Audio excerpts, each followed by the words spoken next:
Andrea, aka Bullhorn Betty here. Look what I found. It looks like a lot of people on YouTube. Right here. Right here. This is a real ass right here. Like many people on YouTube. All you need to do is show an asshole a little love. Right? Right? Tell him. What you need to do? What you need to do? Huh? What you need to do? Oh, too many assholes on YouTube. Say it. Say it with me, baby. Say there's just too many people. Too many people on YouTube that look like you, huh? So the next time you want to be an ass, maybe you should come out here and hang out with the ass. Just saying. You want to be a jackass? There's your brother. Peace out. Bullhorn Betty style.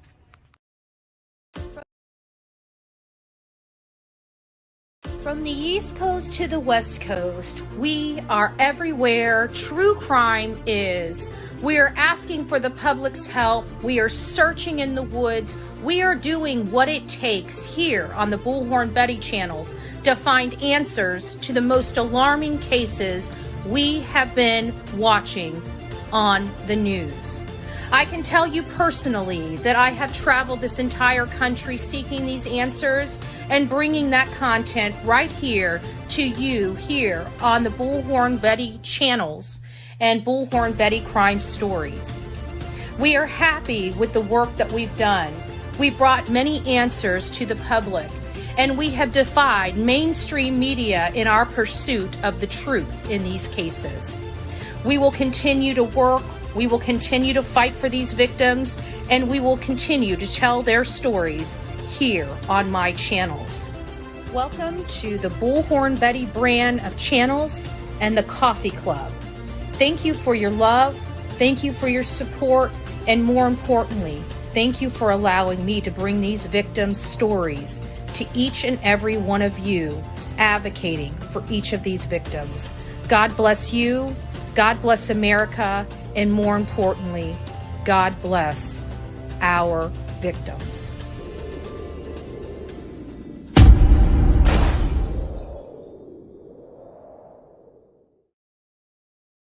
Well, hello, my beautiful people of YouTube. It's nice to see you this manic Monday. Nice to see you. For those that were here earlier, I got to say hi to you. For the rest of the gang, including my mod squad, it's great to see you this evening. We've got puppy down, so I had to sneak away and get a shower. It's been a very difficult, it's very difficult when you have a new puppy to get showers and stuff like that. Simple things that you take for granted until you've got a thing that runs around and chews on everything. So she was down. I got to take a shower. By the time I was out, she was whimpering, but she's been fed, and she is now officially down for another 15 or 20 minutes before she gets a wild hair up her butt and decides to go buck crazy again. It's been hilarious. I can tell you that. It has absolutely been hilarious. She does some of the goofiest stuff I have ever seen in my life. All right. So we're on the case of Sebastian Rogers, the 15-year-old autistic boy that disappeared from inside his locked and secured home on February 26, 2024, and has not been heard or seen since the last time he saw his mother. His mother was the only person that was inside that locked home with him prior to his disappearance. There's a lot of things that have been going on with this case. We cover a lot of those things from Katie and Chris, their relationship, who they are as, prior to their courtship and ultimately their marriage. More about Sebastian, who he is. We learned about Seth Rogers, the biological father of Sebastian Rogers. And we've got to learn a lot in this 4 or 5 months related to this family. Some of the things we like, some of the things we don't. It is notable that there was definitely something going on inside the home. We don't know really what that something is. We don't know to what degree things were going on inside the house. Only really the people inside that house know. Now, we do have some Department of Children and Family Services type of reports from, contact that the department has had with that household. The problem is that the Department of Children and Family Services, or whatever their alphabet soup of child welfare is in their state, never reached out to Sebastian's biological father that has joint custody of his son. He should have been apprised of anything and everything from the school to school counselors to any type of therapies to the Department of Children and Services to law enforcement and things going on. He was not. There was a time when Sebastian, it sounded like, did not want to go back to the house. And he didn't tell his father exactly why. His father seems to have been beating himself up ever since finding out, some of these allegations. When we look at this case, many of us are divided as to whether Sebastian willingly walked out of the home or not. And I know we keep coming around to, was he coaxed out of the house and everything like that? And I get, emails on the daily from people with their perspective. And I see that, a lot of people believe that it's possible he could be coaxed out of the house.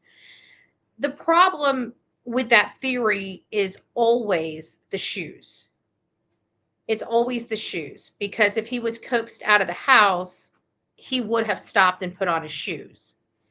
I think the shoes, for me, and I've said this many times, is the fatal flaw, but that's just for me. And I realize that a lot of my audience members still believe that,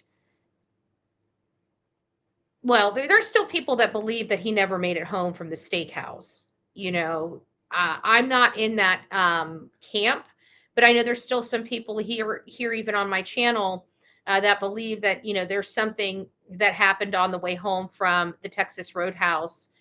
I'm unsure. Obviously something did happen, and obviously Katie's story changed and has changed quite a bit. When I go back and I listen to, professionals like, who would be a good one? Nancy Grace. I think Nancy Grace was, she had some kind of FBI lady on there going through some information, and she was kind of hitting all the markers that we've been hitting as to why we feel that Katie and Chris have a lot more involvement than they're saying. It's because their story is ever so changing, and it seems like it's changing to fit law enforcement's questions as opposed to just being the story, right? It seems like they're having to constantly modify and, correct and navigate, so to speak. But there are some key factors. We're going to be kind of focusing a good portion of this live on the 3-hour conversation, because there has been multiple variations of people here recently. I'm assuming that there must have been a content creator that had an open discussion or something about the 3-hour telephone call, because it's kind of funny because I start getting a lot of the emails, kind of the same and everything like that. So let me just take a few moments. I'm not going to go all the way up to the top. I'm just going to start right here. And I'm just going to say hello to everybody that's kind of in the chat right now. The Real Me Too. Lisa B. Always, it's nice to see you. Big Boy is up in the house. Yes, we got a new puppy. Yes. It's a girl. Elizabeth, it's nice to see you. Kathy B. Betty fan, it's nice to see you, my love. Stacy, Sonia, PGH, it's nice to see you. SSD, One Sock, it's nice to see you. The Real Me Too. Connie, did I say hi to you, Sonia? If I didn't, hello, River, it's nice to see you. Misty, invested in, I've already got a dog crate. I've got every size dog crate that you could ever imagine around this house. I got literally everything. So I got the smallest one out. I just got to take the tray out of the bottom and scrub it down. But that's the only thing, because it still had, when I pulled it out, it had a little sand in it. And I figured, I'm putting a brand new bed in it, so I could just wipe the sand out, but I think I want to scrub the bottom. So that's just how I roll. So I've got that out. Tonight's going to be her first night crate training. So I anticipate, I I kind of anticipate not sleeping tonight, but she's got to get trained. So, I'm just going to have to rough it for the next few days. I know she's going to absolutely hate it because she hates not being by my, if I'm out of her sight, like when she's sleeping, that's the only way I can sneak away from her. But good gracious, if I'm out of this dog's sight, she just starts whining and crying. You think she's dying. Like she's a baby. She's a baby. It's cute, okay? It's cute, but it's a lot. I can tell you that.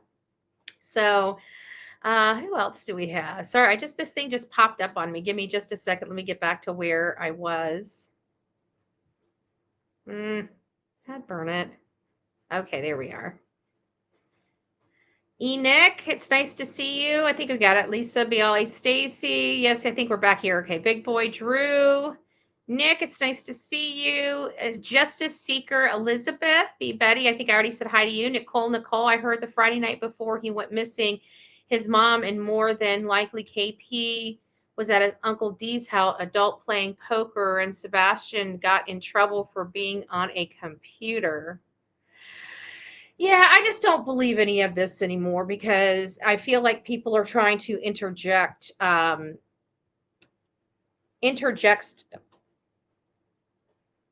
things to take the focus off Katie at this point. I really do. Because why are we just now finding out about this 5 months later? Those are always the questions I run across. Doesn't mean that it's not true at all. You can't discredit it, but how are we going to corroborate this? It kind of sucks. But I don't even know the last time he saw his Uncle D. We know that Uncle D was in his life during Nina because there's a story about Uncle D. But poker, I don't know.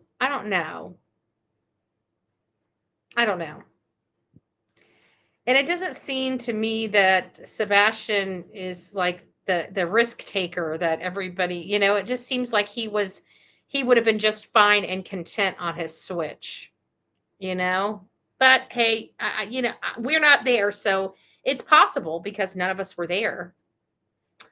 SK or SRK, it's nice to see you.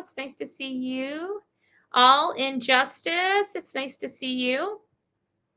June, Drew, okay, Drew, True Crime Addict, River, Adrian, Car Guys up in the house, Jazzy. I haven't said hi to you guys. I miss you guys. Kathy, Misty, thank you. All Injustice became the newest, became the newest member of our crazy crew we call the Coffee Club. Welcome to this crazy family. Don't know why anybody want to join us, crazy freaks. Don't you know crazy freaks are now normal? We're the normal group. This is insane. West Virginia Holler Girl, Crystal Pistol, it's nice to see you all. And everybody else, it's great to have you. Old Rusty, it's nice to have you as well. Good evening, everyone. So there's a lot of things that I think we need to look at. I know some people were asking about the switch in the visitation. Apparently there was some visitation switching that went on. I didn't get clarification if that happened this weekend or that weekend or the weekend before. If that was, I don't know where that information came from, but I did get a chance to reach out to Seth, and it doesn't sound like it was a major, thing for them, because it sounds like over the years, because they have joint, it's like when there's a family reunion or something else going on, it's not unlike them to switch weekends. They've done it many times before, so it sounds like it was a common practice, if that helps anybody. But I didn't specifically get to, find out if it happened that weekend and if it did. But it doesn't sound like Seth has made any requests, from my understanding. But again, I could be wrong. Oh, it's me, Jen. Thank you. Almost been here for 2 years. Hard to believe. It's hard to believe. I'll tell you what. So I figured it's time to go through a few things with this case. We're going to be, like I said, we're going to be focusing on the 3-hour phone call and talking to you guys about your theories about this 3-hour phone call and whether other people were on that call or not. And do we believe?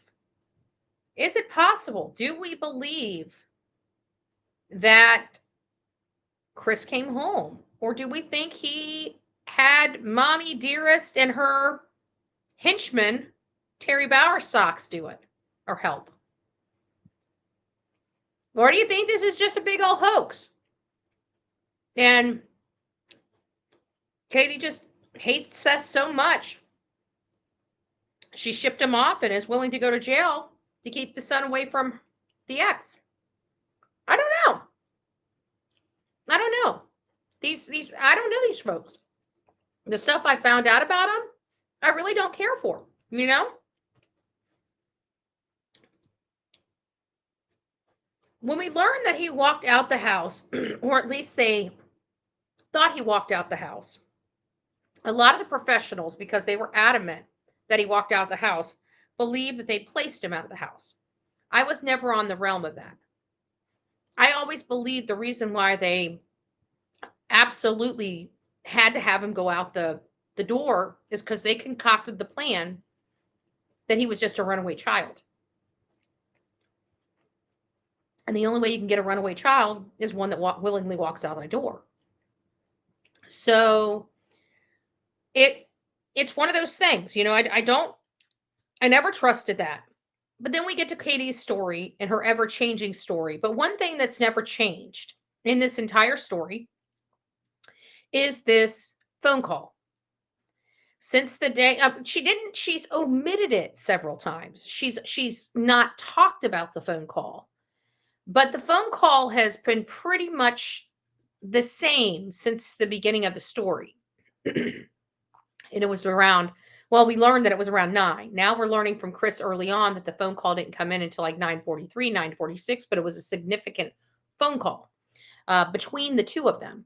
And I truly do believe that it was between the two of them instead of somebody else, because it sounds like a question he had to answer for law enforcement.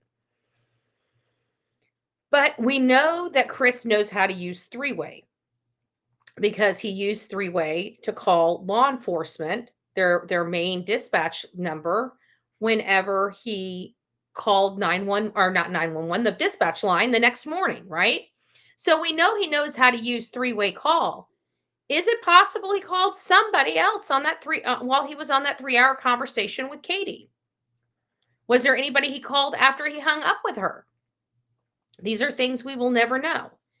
What I don't believe is, I do not believe under any stretch of the imagination that Chris was at work at 5:15. One other key note that many people overlooked in this case is the DA. The DA has been overlooked, and people did not realize the significance of the DA being on scene at this site within 72 hours. I personally missed it as well, because I'm accustomed to seeing DAs come to the site. I've been boots on the ground. Audrey Cunningham is a great example. The DA was out there multiple times. Those are criminal investigations. So this was our telltale sign of what was going on in this case when the district attorney was making an appearance out in the field. That's not typically what they do. Oh, hey, Four Flying Doves. It's nice to see you. And all the other people that came in just recently, it's nice to see you. Thank you for all being here. I think that that's overlooked, and I think it's been overlooked for a long time. I know we brought it up several times. Another key thing. All doors were locked. All doors were locked, and somebody, I think it was Merle's mom. Actually, it just dawned on me, I don't think we've seen Merle's mom in here in a little bit. I hope she's doing well. I know she wasn't feeling too awfully well the last time I spoke to her. I believe Merle's mom, actually, maybe she did email me. Sorry, long story short, had brought up that, and I think this was one of hers, was about the door locks, the coded door locks. Okay. We have coded door locks on the front door. It sounds like there's another door that has coded door locks. And the garage door is keyed. It is also keyed. My problem is with these keyed garages, she kept implying that Sebastian didn't know how to use it or didn't have the combination. Now, I've used a number of these garages in my real estate years. Even when I was an assistant doing REOs, I had to go do weekly inspections of all of our REO properties or in short sale properties. The short sales, most of them were living inside the home, but definitely our REO properties, and those are the bank owned sales. We had to go do a lot of different inspections like every week for Fannie Mae and Freddie Mac and stuff like that. One thing I remember is the garage doors, because we had keyed locks and stuff like that. We had combinations that we got access to keys. But every now and again, if there was something going on or whatever, I'd check the garage doors, make sure that they're going up and down, because again, you're inspecting the property. And when you go there, I don't have the codes for the keypad, but I know there has been multiple times that I've opened the garage from the inside and was able to go out and hit a button to close it. I didn't have to type the code in to close the garage. I just had to hit like enter and it would come down. So I don't know if the front door would have been really the only one that he could have gone out. There's also a door near the garage.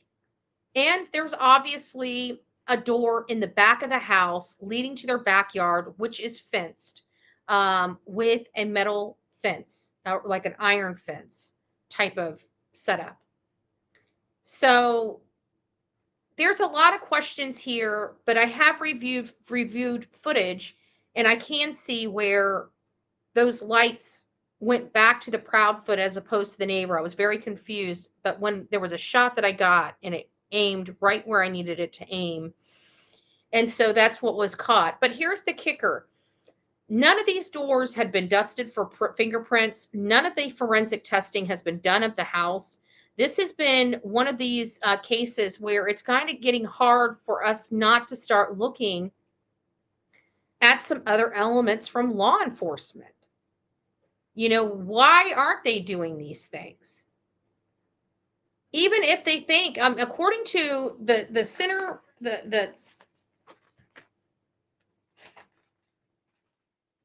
where is it? The National Center for Missing and Exploited Children. This right here is let me see if I can do. There we go. This right here is law enforcement's policies and procedures for reports of missing and abducted children. And one of their directives in here is to treat everything like a crime scene. And even if they believe the child has just simply run away, to do the proper testing inside their bedroom. Specifically states their bedroom. So, again, this is a law enforcement agency that is using Nick Barris to tell us that they are turning over every single stone to find evidence and leads to find the whereabouts of Sebastian Rogers. Yet we're finding out there's no forensics. It doesn't sound like they even brought out a latent fingerprint, the dust, to check the windows and doors. Doesn't look like they did anything at the very beginning in accordance with the National Center for Missing and Exploited Children reports methods for law enforcement. Doesn't sound like they were following the National Center for Missing and Exploited Children. So I got a lot of questions with that. Like why weren't they following this? And TBI was on ground, so TBI knows better. So again, why is TBI not informing Sumner County that this is what they need to do? They are a resource. Part of that is strategy. What kind of strategy is not getting forensic testing?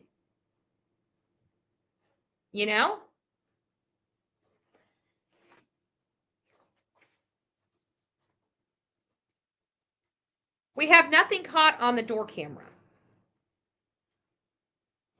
We hear from Chris that if anybody approached his door, the neighbor's camera across the street would pick that up, even a silhouette, but would pick it up. But they didn't catch Sebastian walking out that very front door, and still didn't dust for prints. And still at that moment didn't go back into that room to test for forensics. Did Sebastian Rogers really walk out of his home when he has sensory issues without? I've never heard a kid planning to run away from home and taking no money, no food, and no games or something else that he likes, packing no clothes, packing not one stitch of clothes to run away from home. Yet he was highly functioning and was, going to school and performing in his grade. So it sounds like he wasn't, a dumb kid, right? And I mean that lovingly. It sounds like he was pretty stinking smart. So which smart kid do you know that runs away from home without anything? We know he has a tick of putting his shoes on. His father basically said the only way he would not put his shoes on is if there was something that made him basically run out the door. He basically said he'd have to be in fear for his life. He didn't say those very words, but the way he was describing it, it sure sounded like that.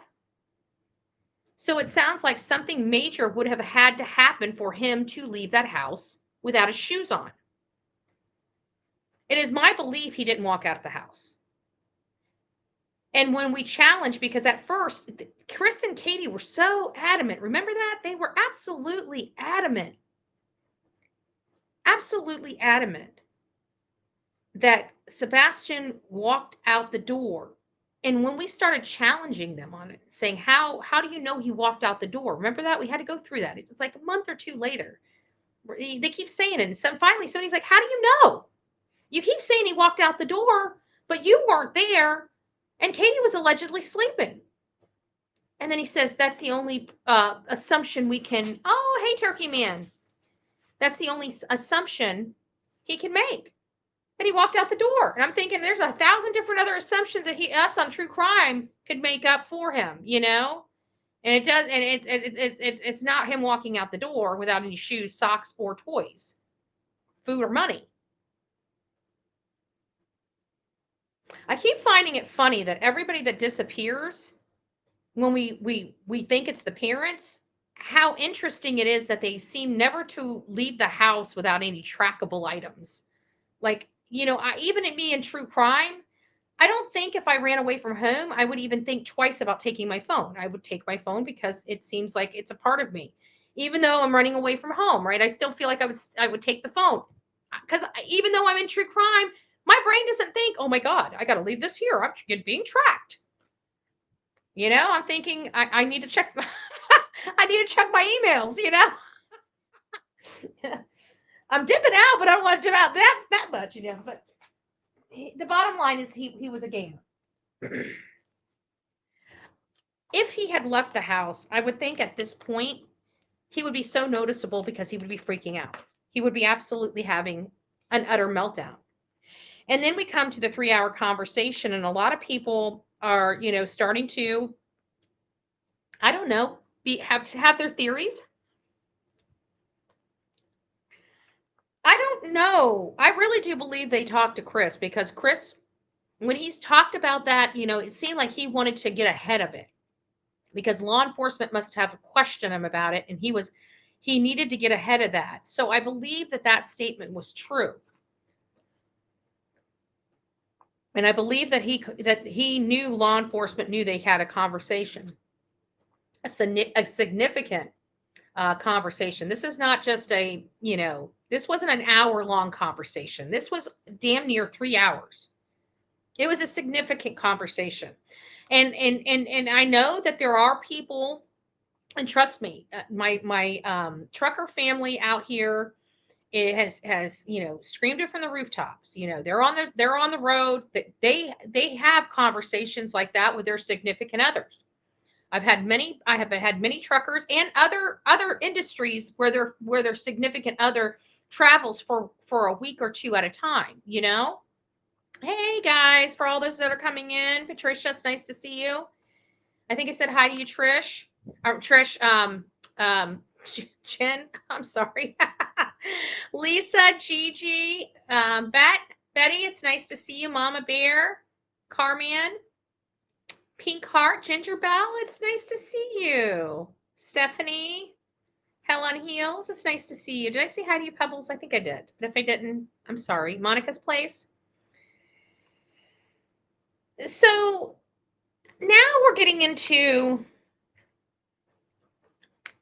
Chris Proudfoot, his whereabouts. We know it's going to be an uphill battle for him. We know it's going to be an uphill battle for several things. He wasn't around the house, allegedly. I believe he went there, but I have no way of proving that just yet. I'm working on it. I don't believe he made it to work at 5:15 in the morning. Short of a report, I do know for a fact that particular crane, as soon as he sits his butt in that chair, it records it. So if he was there at 5:15, law enforcement would have that information. We may not have it, but law enforcement, oh, Yogi, thank you. But from everything I acquired, he wasn't there. He doesn't start work until 7. That's when he gets to work. Okay, I don't know how many minutes before work he gets there, but it ain't at 5:15. So that rumor has been dispelled. So I believe that Chris and Katie did have a 3-hour or almost a 3-hour conversation on the phone. I do believe Katie did reach out to him between 9:43 and 9:46, just like they said, because I believe he had to say that. This was prior to them speaking to an attorney. Yes, they have spoken to an attorney. I don't want anybody saying anything like you don't know that for a fact. I can guarantee I do know that for a fact. I had people weeks ago for 5 straight days or 4 straight days. There was a criminal defense attorney that met with them at their home. Don't ask me how I know that. I'm telling you, it did happen. So they may have wisened up and realized law enforcement ain't talking. And so they have an opportunity to throw some stuff into the mix. Probably a great strategy that their counsel is probably advising them to do. We have a lot of different things going on with this call. And one of the questions that have been had is whether Katie or Chris reached out on three-way to Kathy Bowersox. Give me just a second, Misty. I saw that you going in. So let me just go through all these. I just want to give a big shout out. All Injustice, the newest member of our coffee club. Oh, Outer Banks, the newest member of our coffee club. It's nice to see you, my love. Our crazy Jen has been crazy for Betty for 22 solid months. I think it's cute. One gifted membership. If you received your gifted membership, don't forget to tell Jen thank you so much. Rodney from Australia has become the newest member of this crazy crew we call the Coffee Club. Jen also donated another Bullhorn Betty membership. God bless you for that. Thank you. So don't forget to tell her thank you. Misty, I want to know if Katie and Chris asked Seth to switch weekends with them, so they made sure Sebastian would be with Katie the 24th through the 26th to be able to carry out their plan of making him disappear. It's an important aspect in the case, in my opinion. I do understand that, but I can tell you, I don't know whether it was changed that weekend, but based on my conversation with Seth, if it had been changed that weekend, it wouldn't have been a request of his.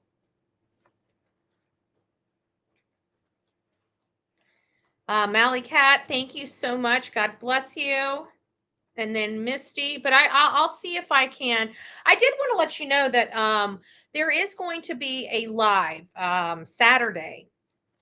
If you guys don't know, Seth is going to do his first live on his channel, and Tony and I will be accompanying him. They asked me if I would come on the show on Saturday, and I'm going to be there. So maybe we'll see about getting some of these questions asked personally, and then we'll know, right? Then we'll know without a doubt. We don't have to guess.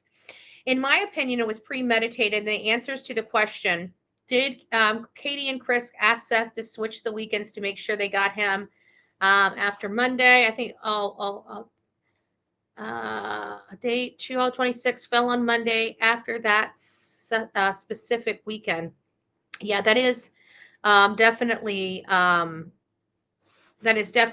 something that is interesting. I do believe you. I do agree with you that that yes, it is an important aspect, because in all fairness, you all know I was not looking at this as a premeditated event. That was like the lowest thing on my totem pole, right, of theories.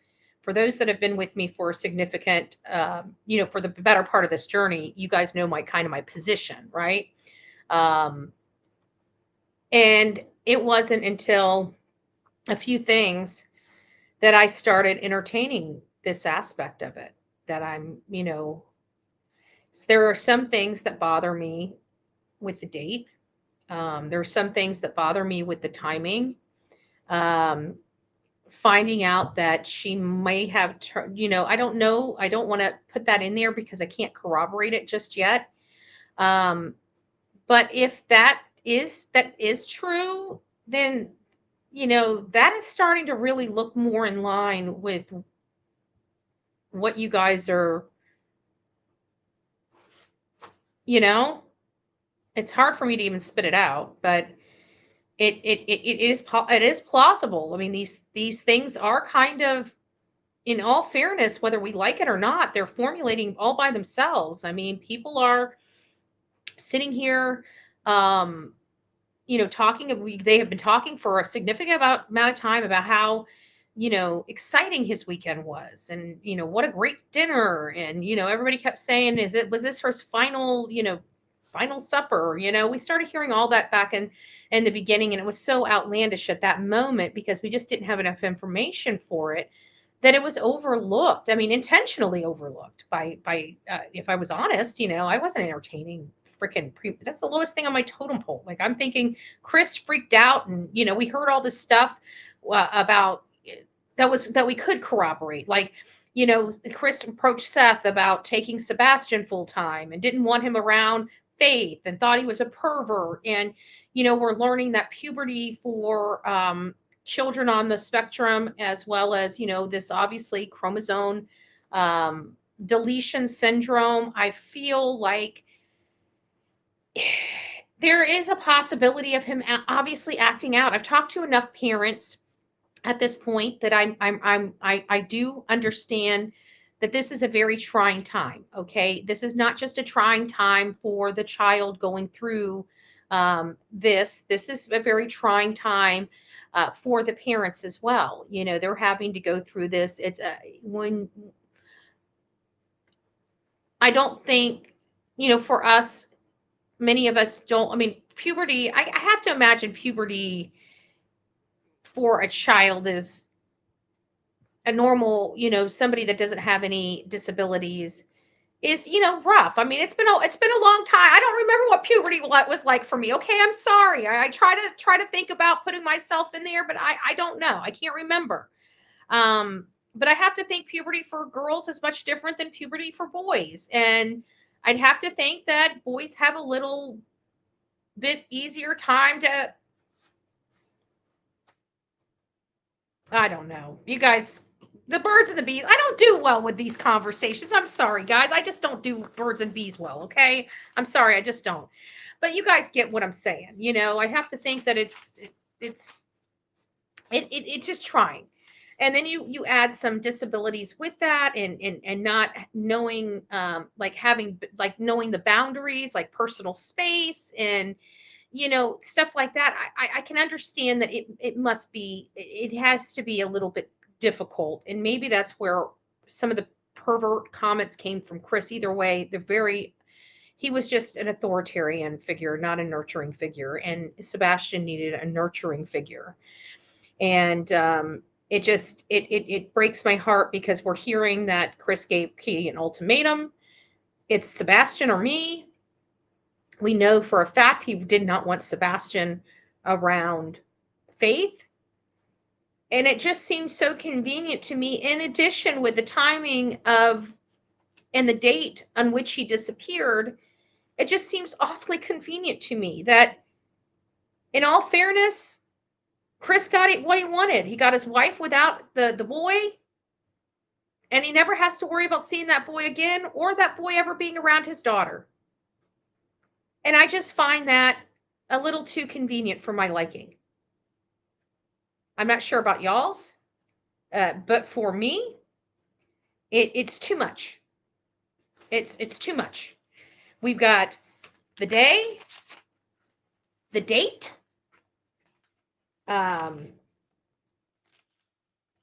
these events going on in their life in and around all this time, and then you've got lighting events inside the house, lighting events outside of the house, and a missing boy that has never been seen again. But the last and final kicker, and we've talked about this before, is that bruise on that boy's neck. I have a huge problem with it. I had a problem with it at first, but when we were talking about it at first, we thought that was a younger picture of him. It didn't click to me that that picture of Sebastian was literally 2 days before he disappeared. Furthermore, even when I realized that, the conversation about the bruise had already left my mind. Then we find out that this truly was the picture that was the Saturday before. And it makes me wonder, since Chris has not been home in over 2 weeks, how Sebastian got that bruise right on his Adam's apple. That is a little too, again, convenient and uncomfortable for me, to say the least. The family of the Proudfoots have really been putting out messaging of, how many kids disappear and this and that, and, good Lord, a number of things, statistics and everything, justifying him disappearing, but you know what? At the end of the day, they have been adamant that this child simply walked out of the home. And if this child simply walked out of this home, this child would have simply been found. It's just that simple. He didn't fall into a hole. He didn't just go swimming. His body would have been afloat by now. He literally vanished into thin air.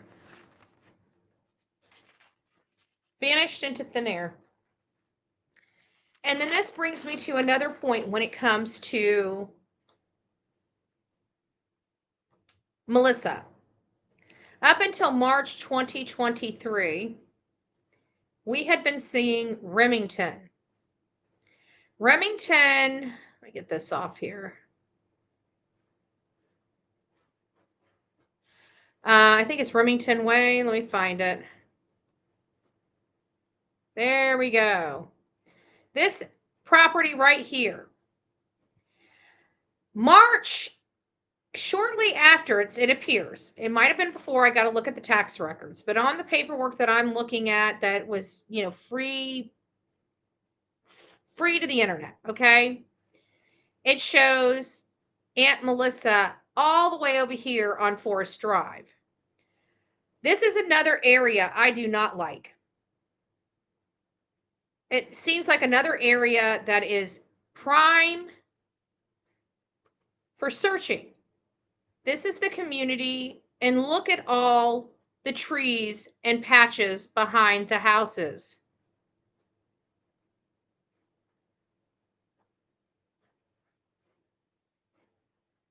And we have scratches We have scratches on Chris Proudfoot's. Oh, why isn't this thing moving? Hold on. Sorry, guys. Give me just a second. Chris Proudfoot's arms. That's a lot of trees and brush right there. All by his sister's house. And look at that. Nice little cul-de-sac that gets us right in. You know what this area reminds me of? You remember the Bowersox property that we just went to? You guys remember that? Like right on the end, all the way down there on the end. You can just drive right on back and there's a whole bunch of trees back there. Kind of reminded me of that. Let's look at that one. Let's look at that property. This one has a dead end near the house. You know, he would have known that. He would have known that. Let's go over to Enoch.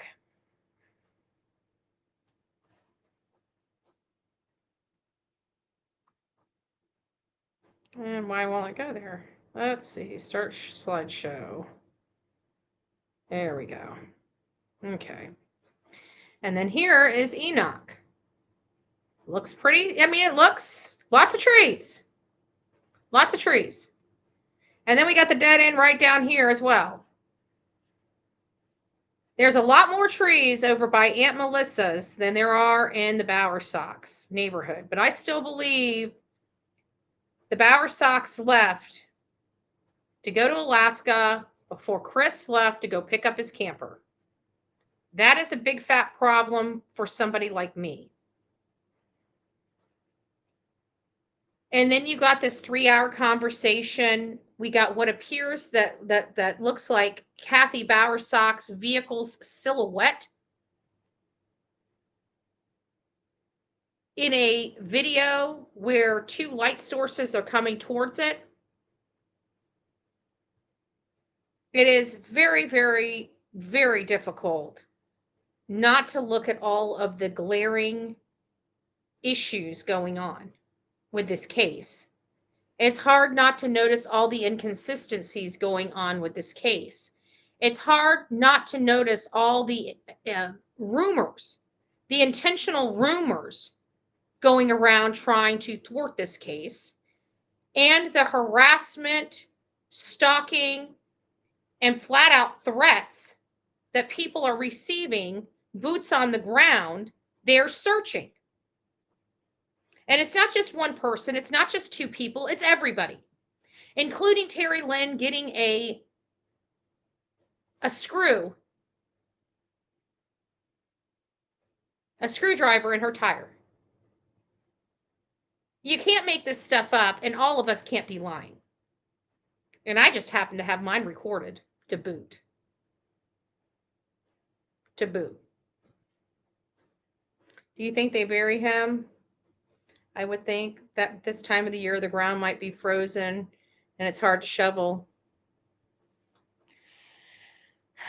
It's hard to say because at the end of the day, we have a father that believes that Katie sent, and I hope he's right. That Katie sent his son off, to Alaska, to a boarding school, to whatever, just to keep him away. And I think he's just trying to keep that hope because, that's what's getting him through every single day. After talking to the military family that we have on this channel,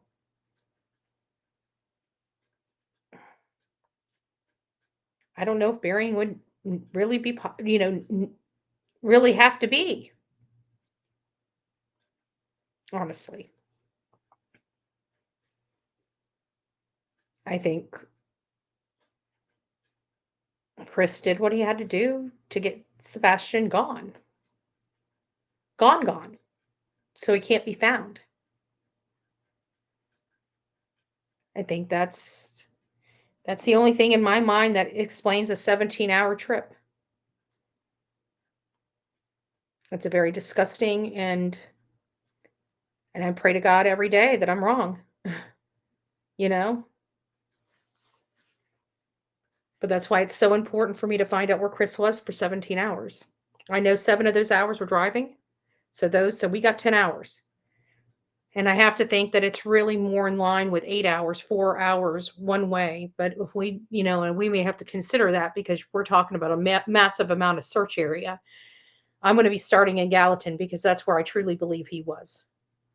I don't know why it's taking me there. He might have been in Memphis. He might have been along I-40. I don't know. He might have been in Mississippi at Horn Lake or another lake. I don't know. That's just me personally. I'm not being led that way. My brain is telling me he's going to be a place that he's comfortable, like ultra comfortable, like a place that he's lived his entire life. That's the kind of comfort level we need for something like this. I feel like I looked at Narcodiver. You guys sent me Narcodiver. I did watch that. It sounds like the whole thing with Narcodiver.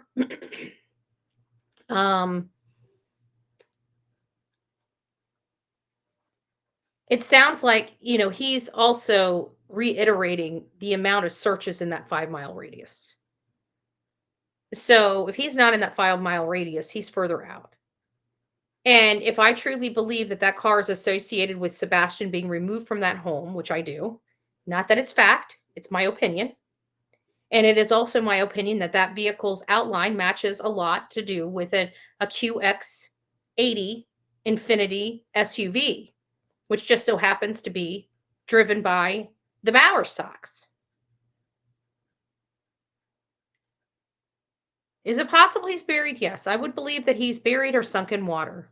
Or in the alternative, the military have a way of handling situations like this. Not that not that they would do this, I'm just saying that, it's a military mindset.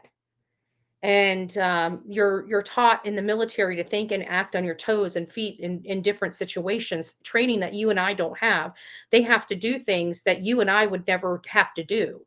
And and as upsetting as that may make some people, at the end of the day, our military are trained to unalive people. Okay? They're not there for diplomatic purposes. They are there to show force, and if things go awry, they are there to neutralize the threat. So they have to think on their toes. They have to be able to palate certain things that you and I could never do. And that allows them to be able to do certain things, like think outside of the box on how to. So I believe it's possible, Serenity. I believe it's possible that he could have been buried. We've been hearing something about a freezer, and I'm just thinking if he was in a freezer, I feel like other things would have happened. I don't see him burying a freezer. I mean, Chris would have been by himself. I don't know of anybody that would have been with him. So he would have had to handle this by himself. So we have to think of it in that respect. How could he handle this by himself? There's only a few possibilities in my mind. We talk about chemicals. Would it have been enough, if he put chemicals on before he went home? And then a few days later, that's the 17-hour where we heard that Bowerstocks, he was a ex-Breaking Bad type guy and got in trouble for having some chemicals he shouldn't have had. I really don't know. I really don't know. But I can tell you that there are a few people that that know what happened. And I truly believe those people are part of Chris's family. I don't really care. I don't really think Katie hangs out or associates with any part of her family. I don't even think she really talks to her grandmother anymore. But I don't know. The fact he wasn't following you, the fact he was following you is very telling. Yeah, absolutely. And because what's also very telling about that is they are paying more attention to the searchers coming in there than they are trying to find their grandson or their lost family member.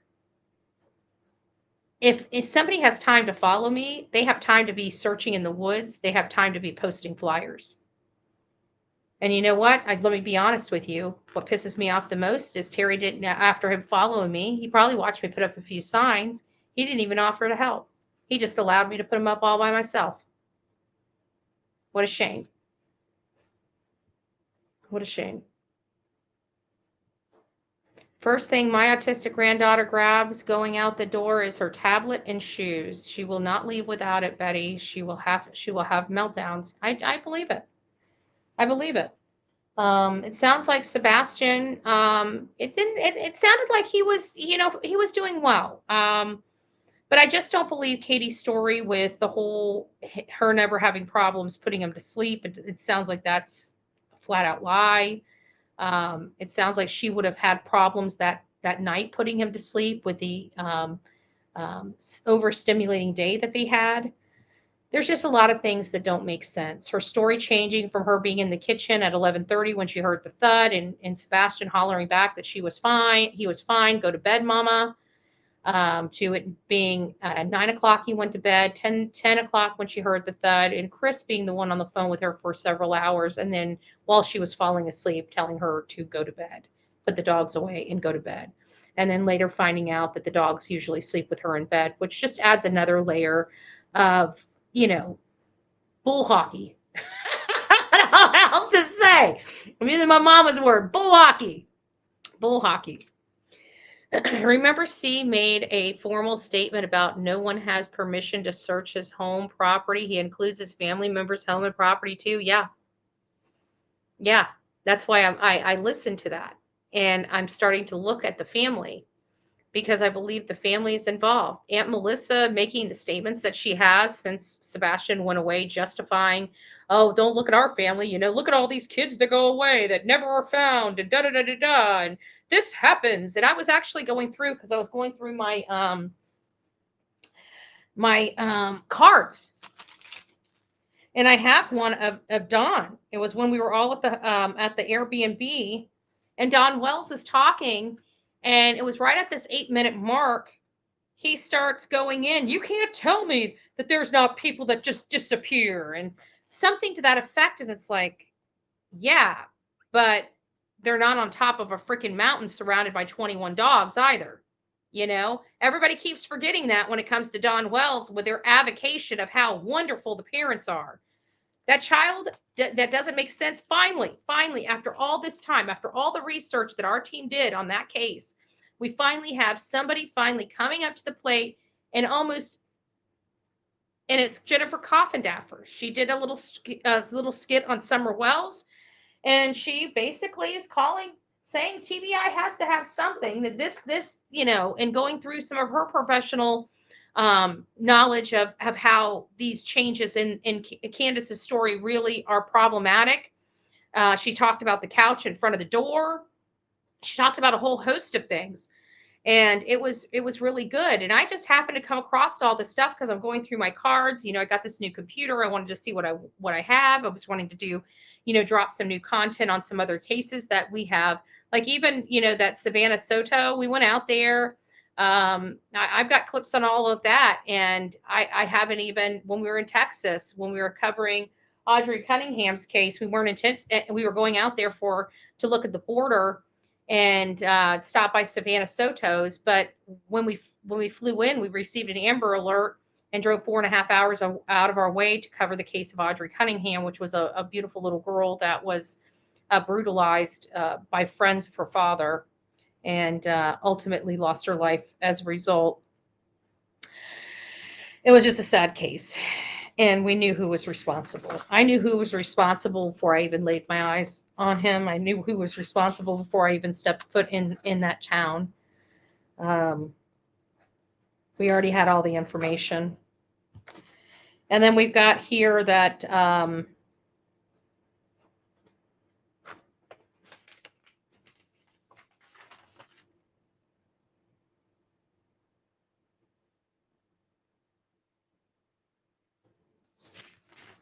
going to be this one. This has got to be it.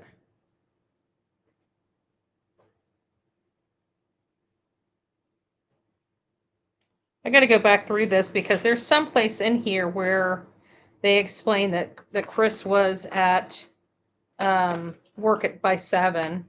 His one of his co-workers actually came out and spoke about him being at work at 7. And so now we've got some more corroboration to support that 7 o'clock time frame with our trip out to Memphis to the St. Jude's Project. And I just wanted to read this to you guys before we close out. And it says, this is from Miss Bobby. And so I just wanted to read this to you. And this was done, I don't even have a date on it, so I can't even remember when I clipped this. It had to have been like around March 16th, I would think. That's when I clipped a lot of stuff. And it says, I was told by a close by neighbor that morning she saw Katie outside with the police when she went to take her kids to school. She stopped and asked what happened. Katie told her she told Sebastian to go to bed at 9 p.m. She fell asleep on the couch, never mentioning the conversation between her and Chris. Woke up at 11:30, went to check on Sebastian, which she previously said she didn't do anymore now that he's older. He must have been awake because his light or a light was on, according to the neighbor's Ring camera. She said she told Sebastian to go to bed. He had to get up the next morning. She walks across her house to go to her room to go to bed. She's walking through the kitchen. She hears a loud noise. She yells back at Sebastian, asking him what that was. He says, "Nothing, Mom, go to bed." So she does. According to the neighbor close to them, their ring camera shows the lights going on and off because it's so dark. This neighbor also mentioned seeing a silhouette in the front room, possibly dining room, window for a couple of minutes. Then all the lights go off. Neither Chris nor Katie have ever mentioned any of that.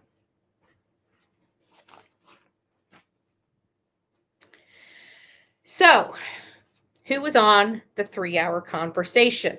I would like theories, your theories, as to what you think the 3-hour conversation was truly about. And was there other people on that conversation? Did Chris or Katie reach out to Kathy or Terry Bowersox? Don't forget to send those over to bullhornbetty@gmail.com, bullhornbetty@gmail.com, wanting to look at your theories. We are discussing the 3-hour phone call. My notes say the 3-hour phone call came in between 9:33 or 9:36. Very specific numbers, by the way. It seems really funny that Chris can be very, very specific on timing, on questions he wants to answer. But everything else in his life is so vague. It's kind of funny that happens like that, huh? Don't forget to like, share, and when this live ends, please comment about it. If you guys have any questions, again, send those to bullhornbetty@gmail.com. I will try to answer the questions that I know. Don't forget, we're having a meeting or an interview type of setup, live on Seth's channel. And that might be a great opportunity for me to ask some questions. If you guys have some questions, I will only ask respectful questions. So if you would like some questions asked, let me know what they are, and we'll see what we can do. That's about as much as I can do. Did you have Mr. Hold on. Oh, Dixie, it's nice to see you, my love. I haven't seen you in a little bit, or at least I've just glossed over you, and I'm sorry. We've been getting a few people, so it's been a little bit more difficult. Did you have Mr. Bowersox in your thumbnail? Yeah, I throw him in the thumbnail every now and again, but I don't think it's in this thumbnail. I think it was in my morning thumbnail. Kind of funny because it's his story. 17 months. Thank you, Love Bug. Thank you.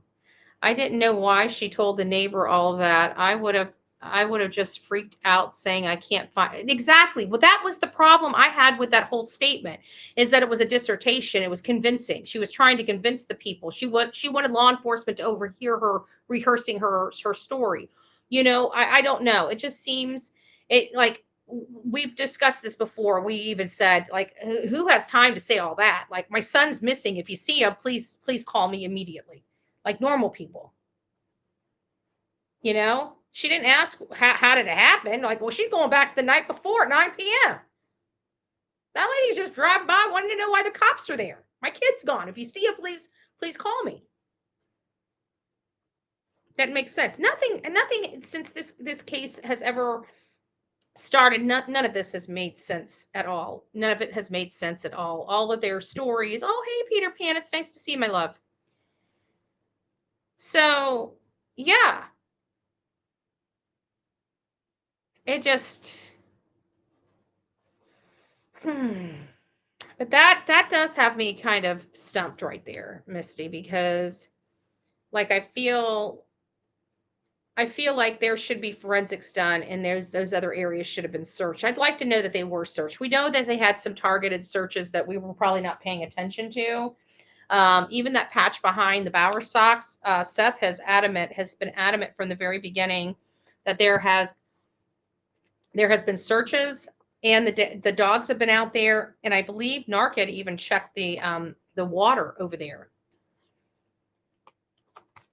So it sounds like that the Bower socks have been thoroughly searched, but I don't know. I want to that power line, like there's trees on the other side too, and you can get to them by just crossing over that that curb and just driving the power lines straight back. And I said it was like goes on for miles. It doesn't go on for miles. I looked at the map.